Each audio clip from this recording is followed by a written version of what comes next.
Hello everyone, my name is Illyrio and today I'm going to show you this mushroom farm that I made, which produces around 4000 mushroom stems per hour and also the regular mushrooms.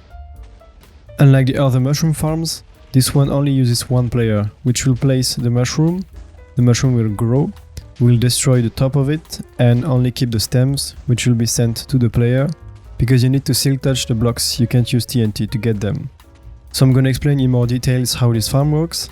I'm gonna show you how to use it, and then I'm gonna make a block by block tutorial on the simple version. Because I made two versions, one with shulker box loader and unloaders, and one without any shulker boxes. In this one you need to input bone meal manually, and the storage is just one double chest. But if you only need a few stacks of mushroom stems, this farm will be enough to get started. So if you bone meal a brown mushroom, you will get a big one, and sometimes you can get really tall mushrooms. And after doing some testings, I found that it will be easier to only get the first 4 blocks and get rid of the rest. Meaning the top part will be at this level, and so we need to make sure that the mushroom can't grow taller than that. And one way to do that is to place a block just above the top part of the mushroom. So now if I try again, the mushroom will be just under this obsidian block. And so this way I can make sure all the mushrooms are the same height and it will be a lot easier to deal with them. Once the mushroom has grown, we need to get rid of these blocks here, so we can just push them, but then we can't grow another one. If I try here, it will not work, because I need to remove all the brown mushroom blocks at the top. To get rid of these blocks, I think the easiest way is to use TNT, because if you use pistons then it gets a lot more complicated, and you also need to get the brown mushroom to plant the mushroom again. And by destroying them with TNT you can get these. So let's see how I did it in the farm. The player is planting the mushroom on top of the podzol, and it gets bone meal by this dispenser, and we detect when the mushroom grows by powering this block. This will power the piston here, it will move this observer, which will trigger the 2 observers here to power the 4 pistons. And the TNT here will destroy the top part of the mushroom. And we can't use just one TNT to destroy the entire mushroom, because otherwise there will be some leftover blocks on the other side. That's why we have 2 TNT. We could also have just one TNT in the middle, but then it will be more complicated to make sure it doesn't destroy the middle of the farm. Here it's a lot more simple, because it will only destroy the blocks at this level, because these blocks have a higher blast resistance, so they don't get blown up. If we look at the on-off switch of the farm, it's connected to this line, which will turn on the TNT duper. This is the usual TNT duper that I use, which is designed by Kled, and this one doesn't use any coral or slime blocks. In this case it works on a 12 game tick cycle.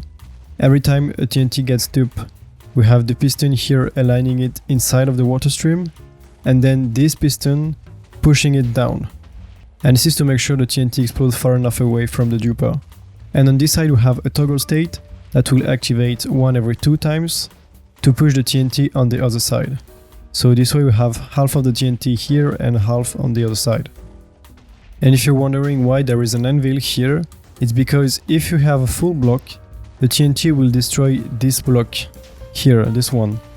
And so then it will break the rest of the machine and we will also lose some stem.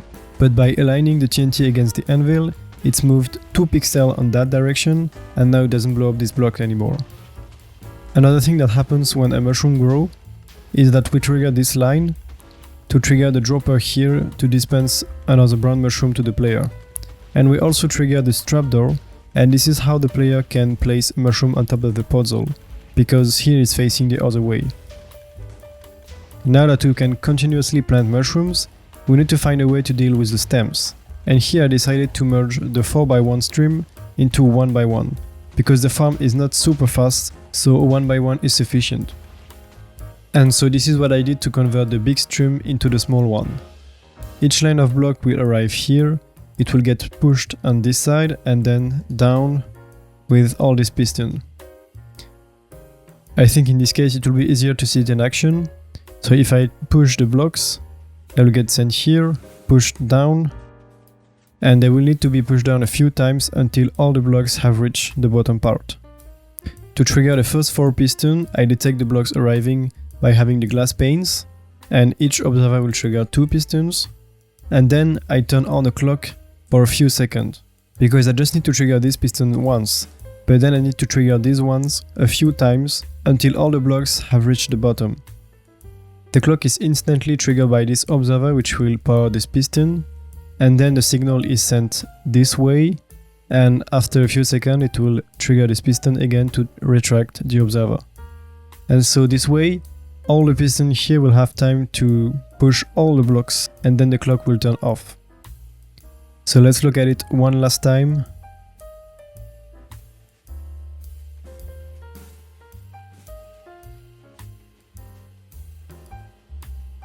And this is how it looks in the complete farm. And I had to put it here just because if it's closer then it will get blown out by the TNT. The main downside with this system is that if two mushrooms arrive too close to each other, then it will break. But that's why here I have a delay, so the player can't plant another mushroom too soon, and even if the second mushroom grows instantly, it will not break the system at the back. And this is pretty much the entirety of the farm. The player can then mine the blocks that arrive and continue to place the mushroom against this trapdoor. Of course, I still have other things attached to the farm. Here I have a bone meal input, so you can input shulker boxes that will be sent into the box unloader. And the box unloader needs to be 2 times overspeed because the dispenser here is clocked at 4 game tick.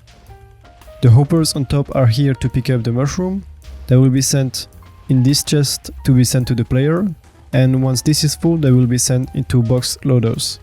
So here this is a 2x box loader, and then it's connected to the storage. The mushroom stems are collected by the hoppers. They are sent up into first an item sorter, because sometimes you can have mushroom ended up into the system, and so the mushrooms are destroyed here, they are sent into lava, and we load the mushroom stems. Then they are sent into the storage here. You might think the collection system is kind of complicated, and I think you're right. It's just so it could fit in the footprint of the farm. Instead of having it down and having the chest even lower, I prefer to have it inside of the farm. I feel like this way it looks nicer because everything is pretty much in big rectangle, but it does add a bit of complexity to the farm, which I don't really mind because the farm is small anyway. And this is also one of the reasons I make this version. As you can see, it's a lot smaller than this one, but it's exactly the same speed. It's just that the items are directly sent into this chest, and the bone meal input is just a double chest. There are also less hoppers at the top, but they collect already enough mushrooms to send to the player. Before making the block by block tutorial, I'm gonna show you how to use the farm. So you will need to have some mushroom in your offhand, to have an axe with Silk Touch. Then you need to have your inventory completely full, just like so. Then you can turn on the farm, go inside of here, and you will need to aim just under the trapdoor. First you will need to place the first mushroom, and then you can go here and attack and place at the same time.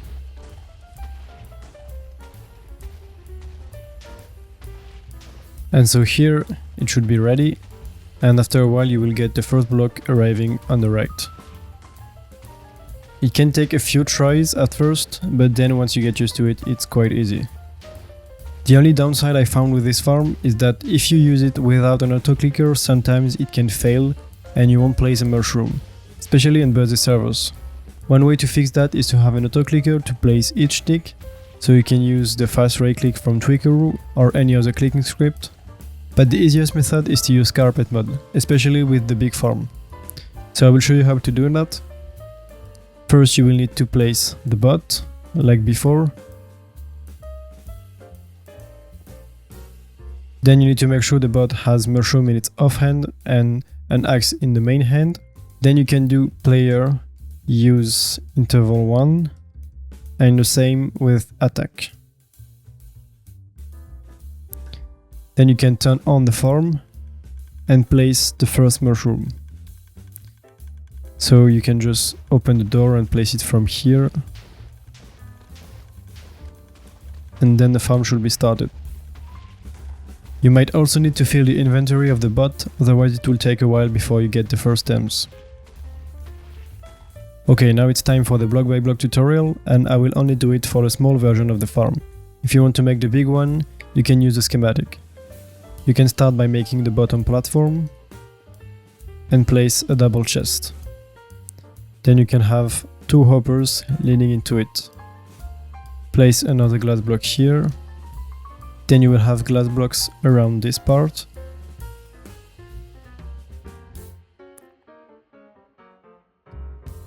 And here you can place the podzol. Then you can place a dispenser facing on top of the podzol, and then below it the dropper. Here you can have the observer and the other one here, and you can have the sticky piston here. Next to the podzol you can also place the 4 pistons.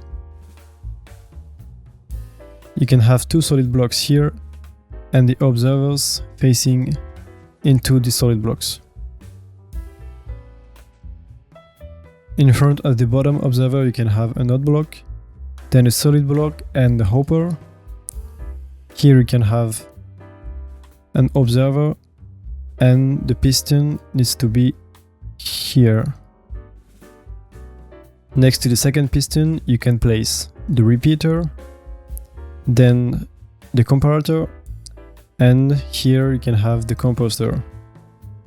You can use a lever to trigger the repeater, then put anything inside of the composter. It will lock the repeater and then you can remove this. Here you can have 2 blocks and 2 repeaters on top. On 4 ticks you can have a solid block, a sticky piston, and the observer facing this way. Then place 2 glass blocks. You can place a block here to have the dropper on top, but then you need to remove it.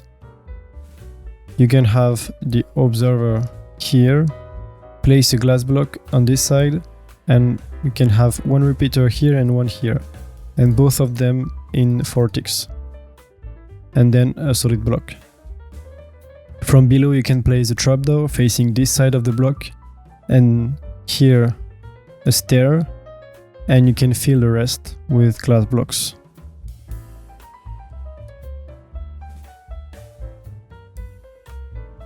Now we can add a hopper to feed the dropper.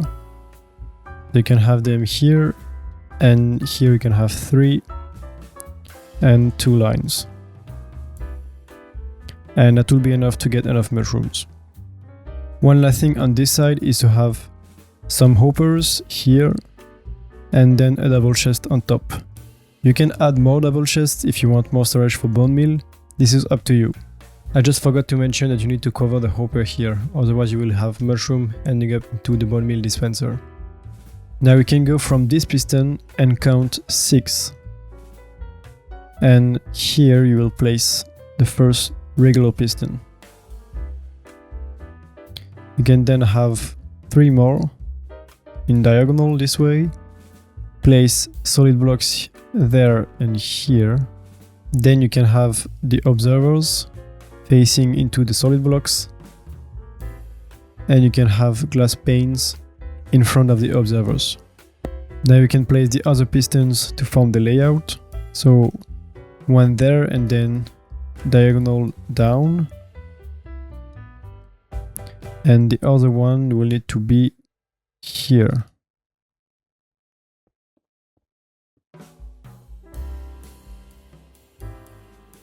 Then to trigger the pistons you can have 4 solid blocks and then observers on top.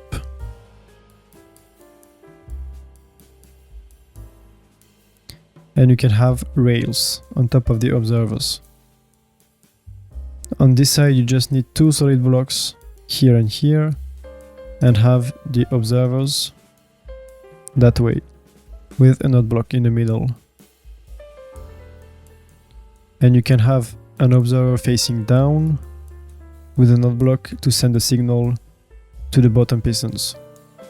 On this side you can have 2 more observers, then an observer facing up, a dropper, a solid block, and 2 repeaters, this one on 1 and this one on 4 ticks. Here we can have the piston and the solid block next to it, the observer facing this way, and another observer here. Then we will place the obsidian, and this block actually needs to be obsidian. Then you can place 3 more, 2 and 1 more here and 1 on this side. Then if you go on the other side, you can place 1 here and another one with an anvil on top. And the anvil needs to be in that direction. And the last obsidian block will need to be here. The placement of this obsidian block is quite important, so make sure you have it 2 blocks out from the last hopper and then 2 blocks up. Now it's time to add the on-off switch and connect it to the duper. So you can have a lamp, it's just to know when the farm is on, a lever, then you can have 2 glass blocks, 1 solid block, another one, and another solid block here. Add 2 redstone dust and 1 repeater here on 4 ticks, and you can also connect this piston to the on-off switch. Next to this solid block you can add the sticky piston, 3 slime blocks, 1 redstone block, and here you can have the other piston, then 11 slime blocks, and the redstone block. For the TNT duper you can first go 1 block above and have the sticky piston, 1 observer, here there will be a node block, and 3 more observers. You can finish the clock by adding 1 more solid block, 1 node block, and 2 more observers here. So that will be 6 observers in total, or 12 game ticks, and a node block. On this solid block there will be a sticky piston and another one on this side facing this way. Then there will be an observer. From this node block you can add 3 glass blocks with 3 repeaters on 2 ticks each. Then the piston. Then you will add the observer, redstone block, then a glass block and the node block here with a redstone dust. You will have 1 observer here, another one there, a solid block, and a normal piston. I will add the TNT at the end, so you can make sure you don't blow up anything if you mess up something. Next to the piston you will add the fence gate, and below the piston there will be the stairs. And you will need to waterlog the stair, but first you can make sure the water will not flow on the sides. Add the sticky piston next to the node block, 2 obsidian and 2 glass blocks. Then the other piston, you can go 2 blocks down and 1 block out and have the sticky piston here. And you will need 2 observers facing down and repeater on 1 tick. Then it's almost done, you just need to add the water and the TNT here. I'm just gonna show you this part again so you can check if it's correct.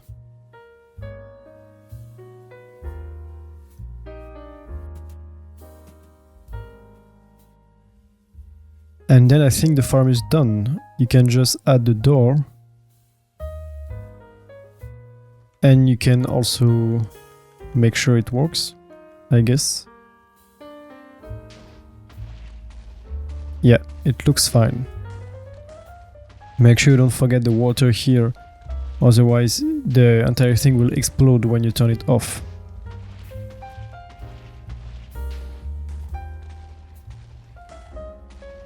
Okay, perfect. And I guess you can also fix this.